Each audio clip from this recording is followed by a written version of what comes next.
what's up? Red Panda Anthem. Red Panda, what's good? NVIDIA. Let's talk about that. Yeah, NVIDIA took a hit. It's taking a hit, but it's still a great company. So I'm glad that it's on the list because it's just a great company. So I'll just give you like the 30-second version of it. Why NVIDIA?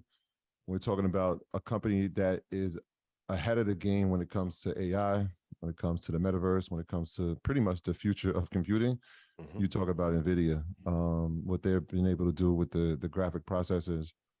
I mean, they're ahead of the game. And so obviously computing is something that's not going anywhere, and it's only going to become more of a thing. You have to find the company that is leading the space in that area, and they're definitely that company. Even so much so, and maybe we'll talk about it later, that the U.S. has decided to say, hey, we don't want you selling any of these things to our competitors. Yeah. So, I mean, that's my 30-second on NVIDIA. Love the company. In fact, I like where it's at right now. And I'm going to add it. This is breaking news. I'm going to add, this is going to be another one of my 1,000 shares companies. Yeah. So I'm adding this to my 1,000 share companies with AMD, Apple, and Microsoft. NVIDIA is going to be my next one. Bam, Jamal, Troy, just in case. So I'm going to get some prices because I wanted to be in a group chat. Like, why didn't you say nothing? Lowest the vote price for sure would be $61.73. That's like, if you have to sell the house, and that's the price I would get in. For a price that will probably come closer in the next 2 months, $75.53. So NVIDIA $75.53 is where I will look to put some capital in. And NVIDIA is another company I love. If you want to make your own index, you can put NVIDIA and AMD together. Their market cap is like $340 billion. They have 21% of market share currently. I think that will only grow over time. I know they're getting beat up right now, and yeah, we'll talk about it later, but they've had a hell of a run. If you go back, and this is what I always say, invest for the long term. In 2015, even towards the highs, the stock was like at $10. It grew from 2015 to 2022, 21 to $346. So when you look at Monster, Domino's Pizza, T-Mobile, we can talk about. The real secret is the only advantage that we have over hedge funds is that we have to hold for a longer period of time. And if we hold the right ones, we can have explosive growth. I love NVIDIA, even though they're having a setback with this issue with the United States and the conflict in China. They're going to be okay. And let's be honest, every recession, if you missed it, you always say, man, I wish I could have went back in time and invested in Apple, Microsoft, anything, right? And held it. And now we are here back in the middle of the storm, and everyone's like, I don't know if I should get it this time because this time may be different. What are the alternatives? Rashad just told you. Yes, you can rent a house, but would it be wiser for him to have put money into EYL University, the development of the merch, the quality of the merchandise to grow, or give your money to a bank so they can profit off of it? Please write this down. Every dollar that you spend is either going to make your family wealthy and free or someone else's. There's no in between. So even when you pay bills, like even the mission of running errands on a Saturday was created by Edward Bernays as a propaganda program to get people to go out in real time every week to buy more when they were not at that time, to increase the sales for retail stores. So everyone running errands on Saturdays, and I'm like, the traffic is crazy. But look at how much of a brilliant campaign that was to get us to actually spend our money. Because spending is actually throwing away the day in which you can retire early and giving it to someone else's family in advance. So I want us to reframe and reshift the way we look at these companies. But in this recession, a company like NVIDIA, AMD, TSM, which we talked about, which is going to be a key like political chess move that we have to protect.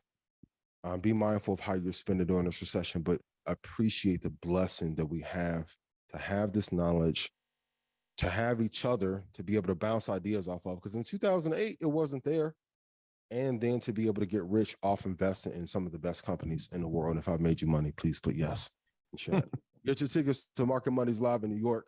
And we didn't do that announcement, but maybe we'll talk about it towards the close of the show. Got a couple of surprises. A few. A few. Yeah, and I said computing, and I actually left out the EV space, right? So NVIDIA is big in that, and especially when we talk about China, a lot of EV companies that are there are using NVIDIA's semiconductors to actually use functions inside of the cars. So yeah, NVIDIA is one of them companies, man. Put it on your list if it's not. Oh, Amazon. Ta. You go this time. You want me to go? I already said it's still my stock of the year. I'm standing on it. I'm standing on that. Amazon, I think it's no more. When it comes to the retail space and buying, one of my favorite tests is to always ask people, okay, if you have to buy something right now, what company are you going to go to? So for my entrepreneurs, we talked about media and how to grow media a lot last week. This week, I want you to learn how to identify a problem. So for those of you that are a little bit older, like how we are now, at one point, the internet was not reliable to buy things, and then going to a store is really inconvenient. They have created a system and processes where you are able to get your stuff so fast that even if I'm traveling cross country, I'm like, hey, I need to order lights for a book. I know it'll be at the hotel for me by the time I get there. The reliability of the brand is one of the things that makes them absolutely special. Then Amazon Web Services. Then on top of that, even though they're not one of the top players in the space, they do have a media component to their business. Jeff Bezos is one of the greatest executives to grace America's soil, and he's grown that brand. And here's a good exercise. Put trust in chat if when you buy from Amazon, you trust that your package is going to get there. I've ordered from Walmart.com before, other places. We've all heard the stories of Wish, where you think you'll get a jersey and it looks like something that was made off the Cosby Show that Theo wore, right? So the quality is there. Yeah, and that's funny. And then when you look at historically where the price has been for the stock, let me pull up the stock real quick. It's only grown. And in 2020, I tried to get the lady to come on, but there's a member where her grandmother, no, her aunt has been in Amazon since 2003. So I'm like, what is that growth like, and what does it feel like to hold it? And it was like the best decision she ever made. They've had amazing and incredible drawdowns. But if you go back to 2012, what adjusted for stock splits, they were at $8.49. They're at $127.50 right now. And then here's the great part about investing in companies. When you're buying these companies, you are literally paying people to work for you and make you money while you do nothing. I've said it before. I like Michael Saylor a lot.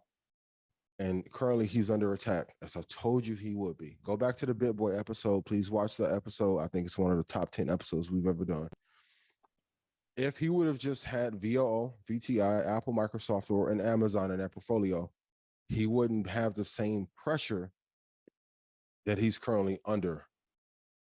Amazon is run like a machine. And when you look at the competitive landscape, they don't have, Target isn't better. Wish isn't better. Shipt isn't better.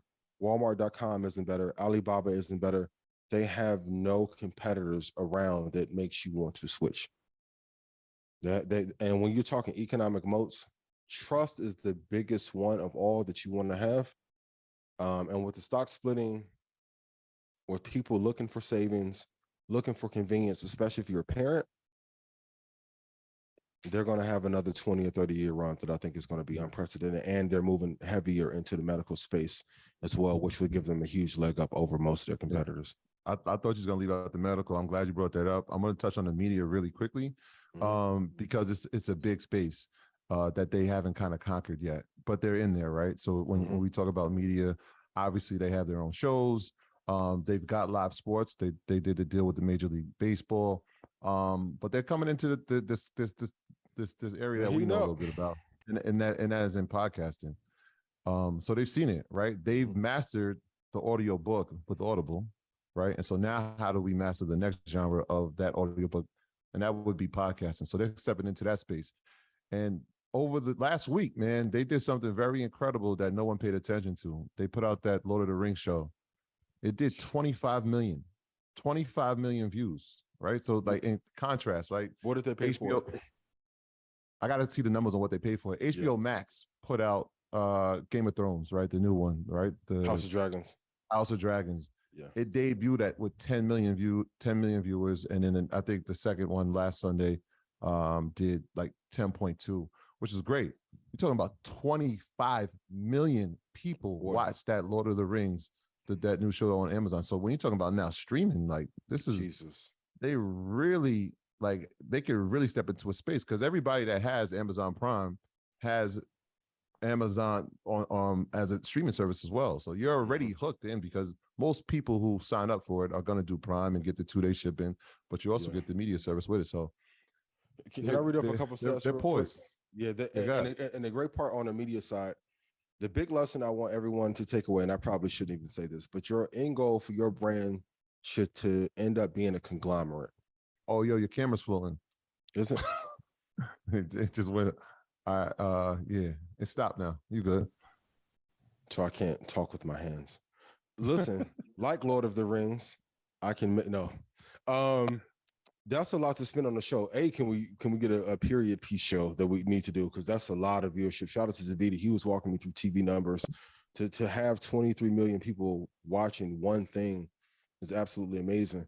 But if you look, even though they have not dominated media yet, look how long it took Apple TV to get good. Like when I first got the Apple TV box, it wasn't much on there. It was clunky, but over time, they developed it, won an Oscar. Now, whenever they develop their version of Breaking Bad or House of Cards or The Walking Dead, and they have millions of people tuned in, great. Same with Amazon. They're moving into the podcast space. I know Charlamagne and Kevin Hart are doing something with them, so they're getting higher listenership. But when they have a hit TV show, and we've been talking about the Super Bowl, and I know some people were like, hey, I saw it in the comments, the NFL will never give up the rights for the Super Bowl to a streaming service. I'm like, what if they offer them $22 billion? Can you watch the Super Bowl on YouTube TV? Yeah, I think so. Yeah, so I mean, it's they have like streaming rights, like so. YouTube TV, if you pay, I think like the $49 or $79 membership, you can watch the Super Bowl. Yeah. And look at this: the share of all online sales in 2021 was 56.7% of all sales, just Amazon. That's crazy.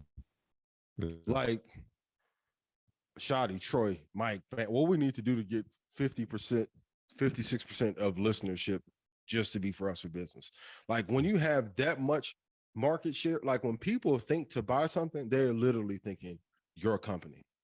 I never hear anybody say, hey, I need to go to, and let's be honest, even in 2007 and 2008, going to Sears or even in some cases Home Depot, I was with Tabidi yesterday. He was doing appliance shopping. Shout out to all the good men that, got to go appliance shopping with the wives and stuff like that. Whew, I'm not there yet. But those experiences are not nice. And back in the day when I would watch Blockbuster or go to Blockbuster to get candy, you can literally watch a movie on Amazon, order popcorn the day before, have it, or maybe even have it there the same day, have fun, watch the same amount of shows, and waste less time. And they are responsible for 56.7% of all sales online. That is a legal cartel. This that Red Panda Anthem. Ian, what's up? This that Red Panda Anthem. Red Panda, what's good? Red Panda Anthem. Whole foot going up. I know they can't stand it.